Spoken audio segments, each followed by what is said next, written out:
नमस्कार साथियों। आज की वीडियो में हम बात कर रहे हैं कि नगरीय निकाय चुनाव 2025 में रिकॉर्ड किए गए मतों का लेखा यानी कि मत पत्र लेखा आप किस प्रकार से आसानी से भर सकते हैं। साथ ही आपको मत पत्र लेखा कितने प्रति में तैयार करना है और साथ ही मत पत्र लेखा की जो पावती है उसको किस प्रकार से फिलअप करना है। तो चलिए आपको वीडियो में विस्तार से जानकारी बता रहे हैं। तो साथियों वीडियो को अंत तक जरूर देखें ताकि कोई भी जानकारी आपसे मिस न होने पाए। तो जैसा कि आपके सामने स्क्रीन पर दिखाई पड़ रहा है नगर पालिका निर्वाचन प्रारूप 18 क, जिसमें भाग एक है रिकॉर्ड किए गए मतों का लेखा।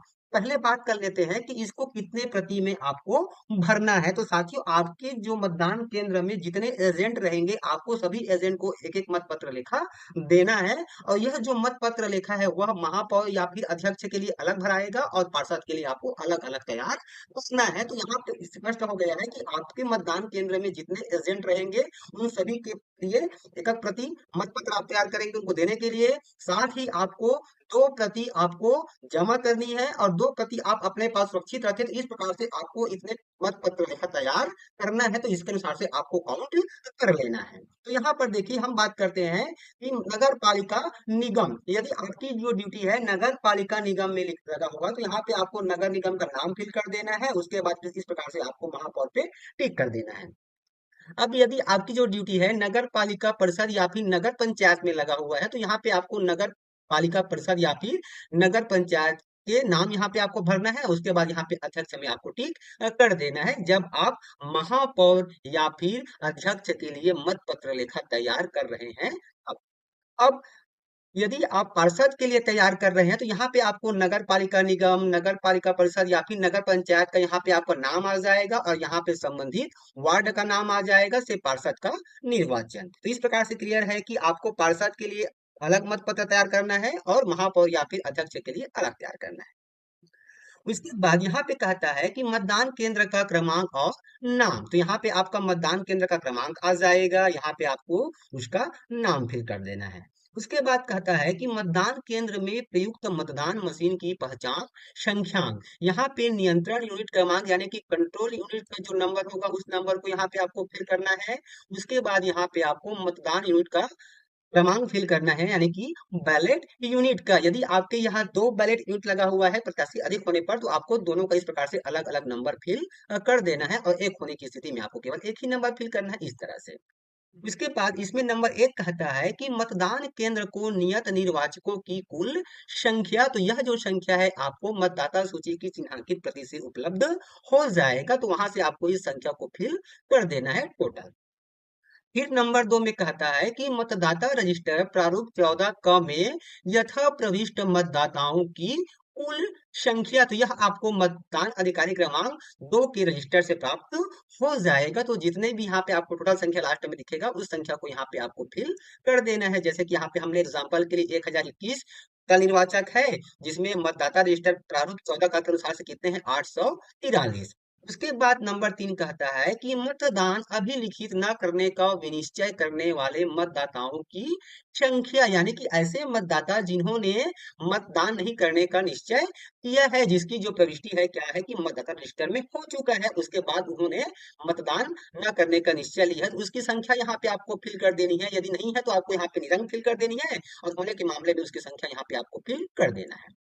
फिर नंबर 4 कहता है कि नियम 63 के उपनियम 6 के अधीन मतदान करने के लिए अनुज्ञात न किए गए मतदाताओं की संख्या, यानी कि ऐसे मतदाता जो मतदान कक्ष में मतदान की गोपनीयता को भंग कर रहा हो तो उसको यदि पीठासीन अधिकारी ने मत देने से मना कर दिया है तो उसकी यहाँ पे संख्या आ जाएगी। नहीं होने के मामले में यहाँ पे आपको 0 फिल कर देनी है।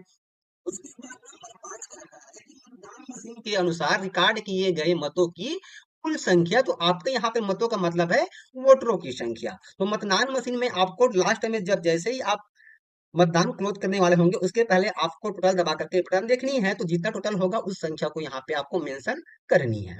उसके बाद नंबर 6 कहता है कि क्या मद 5 के सामने यथा दर्शित मदों की कुल संख्या मद 2 के सामने दर्शित मतदाताओं की कुल संख्या, यानी कि यहाँ पे मद 2 में दर्शित मतदाताओं की कुल संख्या मद 3 के सामने यथादर्शित मतदान अभिलिखित न करने का निश्चय करने वाले मतदाताओं की संख्या तथा मत 4 के सामने यथादर्शित मतदान करने के लिए अनुज्ञात नहीं किए गए मतदाताओं की संख्या को घटाने पर मेल करती है या देखने में कोई अंतर आ रहा है। यानी कि यहाँ पर जो 2 है, यहाँ पर जो संख्या होगी उसमें क्या करना है आपको, ये 3 और 4 को क्या कर देनी है, घटा देनी है। तो घटाने के बाद यहाँ पे जो संख्या है वह मैच होना चाहिए। तो यहाँ पर देखिए 843 में से यदि हम 3 घटाते हैं तो कितना आ जाएगा, 840, यानी कि यहाँ पर ये मेल कर रही है। उसके बाद नंबर 7 कहता है कि उन मतदाताओं की संख्या जिन्हें निविदत मत पत्र नियम 63 अंग के अधीन जारी किए गए हैं। यदि किसी को निविदत मत पत्र जारी किया गया है तो उसकी यहाँ पे आपको संख्या का उल्लेख करना है, और नहीं होने की मामला में यहाँ पे निरंक आ जाएगा। फिर नंबर 8 में है कि निविदत मत पत्रों की संख्या, यहाँ पे प्रयोग के लिए आपको कितने मत पत्र प्राप्त हुए हैं, तो यहाँ पर सरल क्रमांक से तक, इस प्रकार से आपको उसका सरल क्रमांक भर देनी है, और टोटल संख्या यहाँ पे हमने यहाँ पे 20 मेंशन किया। और मतदाताओं को कितने जारी किया गया है, यहाँ पर 1 जारी किया गया है। तो जिस क्रमांक को जारी किया गया उसका यहाँ पे संख्या आ जाएगा, और संख्या यहाँ पे 1 हो गया। अप्रयुक्त और वापिस किए गए, तो बाकी जो सरल क्रमांक से यहाँ तक हमने क्या कर दिया, 19 को वापस किया। इस प्रकार से यहाँ पे एग्जाम्पल के माध्यम से आपको बताया गया है। अगला पॉइंट कहता है कि पेपर सीलों का लेखा जोखा। तो पेपर सील से सीधा मतलब है यहाँ पर ग्रीन पेपर शील से। तो यहाँ पे उसका सरल क्रमांक आपको भरना है। तो यहाँ पर देखिए इस प्रकार से हमने एग्जाम्पल के लिए एक सरल क्रमांक से यहाँ तक कुल कितने हो गए, 3। तो कितने प्रदान किए गए, 3। प्रयुक्त पेपर सील की संख्या, क्योंकि हमने एक ग्रीन पेपर सील 1 यूज किया है तो उसकी संख्या से सेम हो गया, और यहाँ पर 1 फिल करना है। और रिटर्निंग ऑफिसर को वापस की गई अप्रयुक्त पेपर सीलों की संख्या कितनी हो गई, 2। और जिसको आप वापस कर रहे हैं उसकी यहाँ पे संख्या को भी हमको बता देना है कि उसका सरल क्रमांक कौन सा है। उसके बाद यहाँ पे कहा जा रहा है कि क्षतिग्रस्त पेपर सील की क्रम संख्या यदि कोई हो तो, मान लीजिए यहाँ पे आप दो पेपर सील वापस कर रहे हैं, यदि वो क्षतिग्रस्त है तो उसकी संख्या यहाँ पे आएगी और यहाँ पे उसकी संख्या कट जाएगी। तो इस प्रकार से यहाँ पे आपको पेपर सील की जानकारी देनी है, पेपर सील मतलब ग्रीन पेपर सील की। उसके बाद यहाँ पे मतदान अभिकर्ताओं के हस्ताक्षर होंगे। तो जितने भी मतदान अभिकर्ता आपके मतदान कक्ष में उपस्थित है उन सब की आपको यहाँ पे हस्ताक्षर ले लेनी है। उसके बाद यहाँ पे मतदान की तारीख आ जाएगा, और यहाँ पे आपका मतदान केंद्र का नाम आ जाएगा। साथ ही यहाँ पे पीठासीन अधिकारी का हस्ताक्षर होगा, यहाँ पे पीठासीन अधिकारी का नाम, और यहाँ पे मतदान केंद्र का नाम, यहाँ पे मतदान केंद्र का क्रमांक आ जाएगा इस प्रकार से। उसके बाद यहाँ पे कहा गया है कि जो लागू नहीं होता है उसे आपको काट देना है। उसके बाद यहाँ पे देखिए भाग जो 2 है गणना का परिणाम, तो इसको आपको फिल नहीं करना है। जिस समय काउंटिंग होगी उस समय यह फिल किया जाएगा।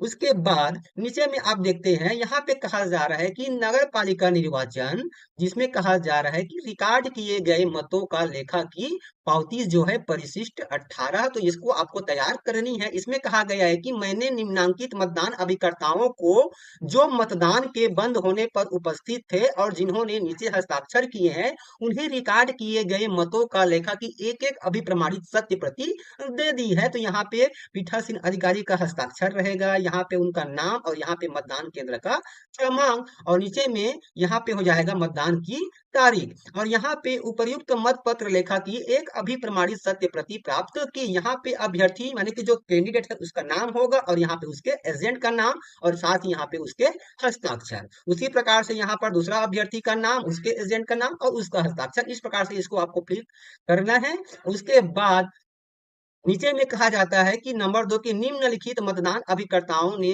जो मतदान के बंद होने पर उपस्थित थे उपर्युक्त रिकॉर्ड किए गए मतों का लेखा की अभिप्रमाणित सत्य प्रति प्राप्त करने और उसके लिए रसीद देने से इनकार कर दिया। तो अधिकतर मामलों में यह आपका निरंक रहेगा। यदि ऐसा कोई केस आता है जिन्होंने हस्ताक्षर करने से मना किया है तो यहाँ पे उसका नाम और हस्ताक्षर हो जाएगा इस प्रकार से। साथ में यहाँ पे पीठासीन अधिकारी का नाम, यहाँ पे मतदान केंद्र का क्रमांक, और यहाँ पे मतदान की तारीख। तो इस प्रकार से साथियों वीडियो में बताए गए प्रोसेस के अनुसार से आप आसानी से नगरीय निकाय चुनाव 2025 में रिकॉर्ड किए गए मतों का लेखा तैयार कर सकते हैं, और साथ ही उसकी अभिप्रमाणित प्रति जो आप अभ्यर्थी के एजेंट को उपलब्ध कराएंगे उनसे भी आप पावती में हस्ताक्षर ले लेंगे। तो आई होप साथियों आज का वीडियो आपके लिए लाभदायक लगा होगा। तो फिर मिलते हैं साथियों इसी तरह की एक नई जानकारी एक नए वीडियो के साथ।